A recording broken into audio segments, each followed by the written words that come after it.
Welcome back to Game Day Recap, the game that had all my attention. Giants-Cowboys. Dak Prescott does not lose to the Giants, but he almost lost today, guys. How about Russell Wilson stepping up, airing this one out to Malik Neighbors? 25 seconds on the clock. He hauls it in. 48 yards. Russ is like, I'm him, I'm that dude. But Cowboys Nation, have no fear. We have that dude as well on our roster. Brandon Aubrey banging out a 64-yarder.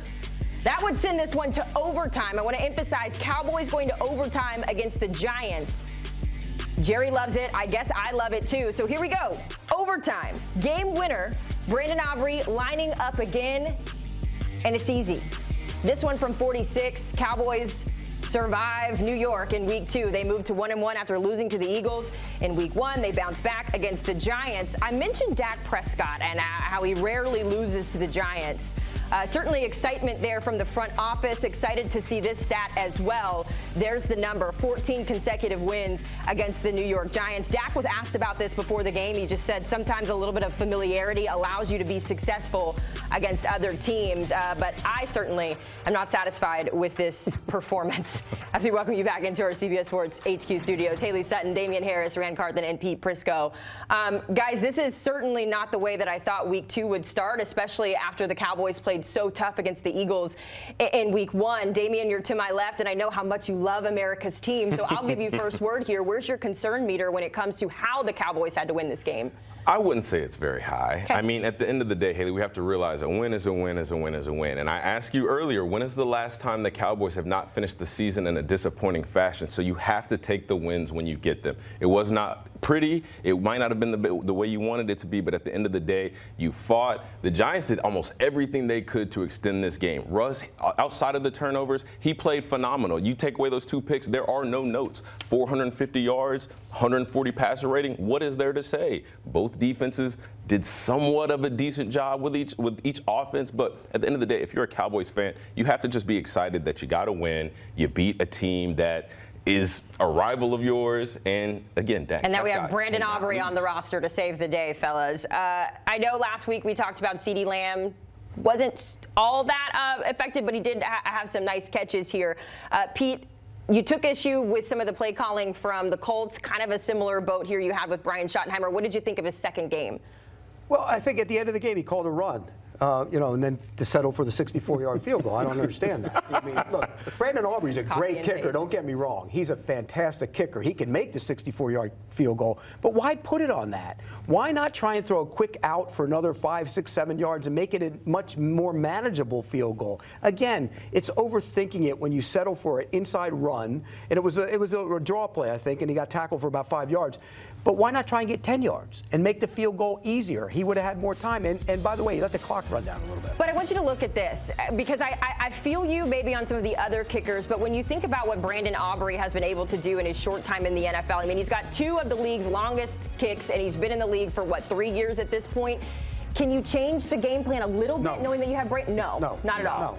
No. You got to get him 5 more yards. Make it much more manageable. That was way too conservative, at least in my mind. By the way, we talk about the Cowboys. You guys are Cowboys fans.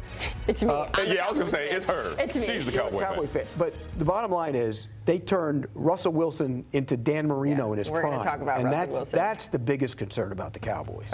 I want to give you last word on the Cowboys, unless you want to go ahead and jump over to Russell Wilson. Your world, Rand. Well, I'm going to segue, and I'm going to roll both together. Okay. To me, the biggest concern for this Cowboys team is that defense. And it's not just because of the amount of yards that they gave up today, because we talked about it.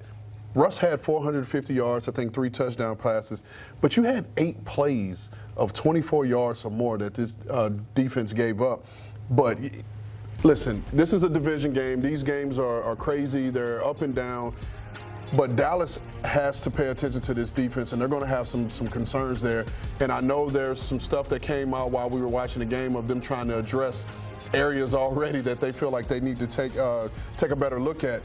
But Russell Wilson, for everything that Pete said about him last week. We were getting there. We have the For everything that Pete said about him last week, Russ stepped up and played about as good a game as he could play.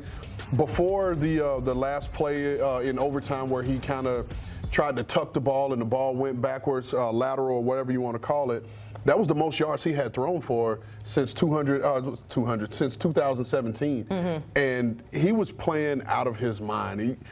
Damien can tell you, it's those games, because Pete's never played the game. You know? Oh, wait, he went there. He went there.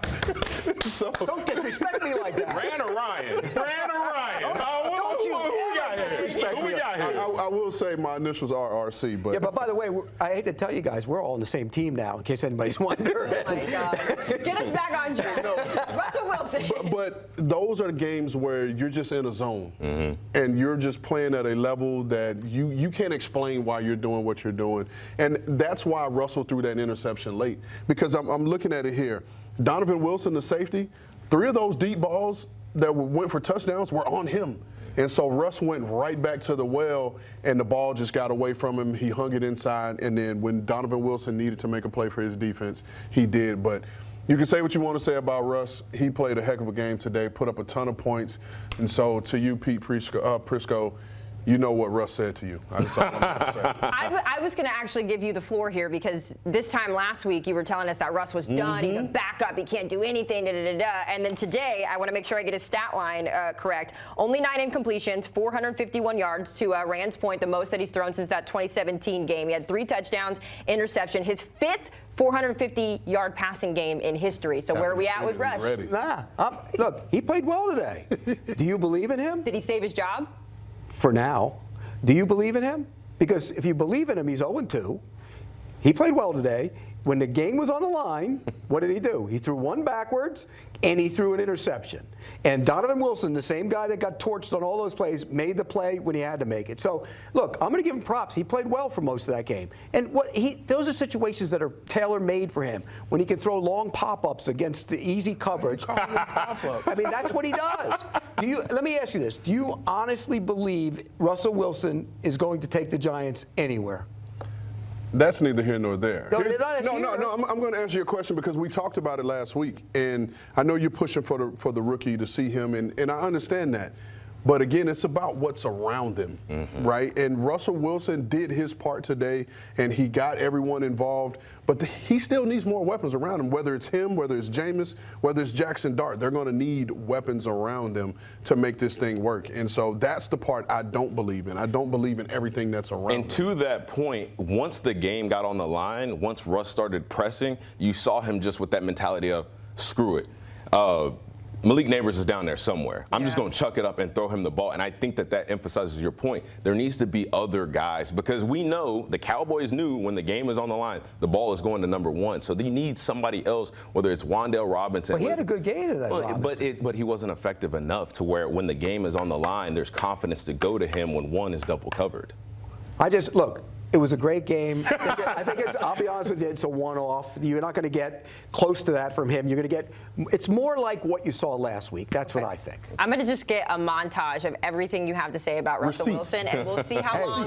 When he's sitting on the bench in Week 7, come talk to me. We're just going to create a CBS receipt of Pete's comments. It's just going to get. Hey, there's plenty of good ones, plenty of bad ones, believe me. Well, we're going to go to another bad coach when we come back here on Game Day Recap. Pete Prisco, not a fan of the orange jerseys, and Mike McDaniel, and boy, that seat continues to heat up. Another L in Miami. We'll break it down. And is Mike McDaniel's job on the line? Come on back.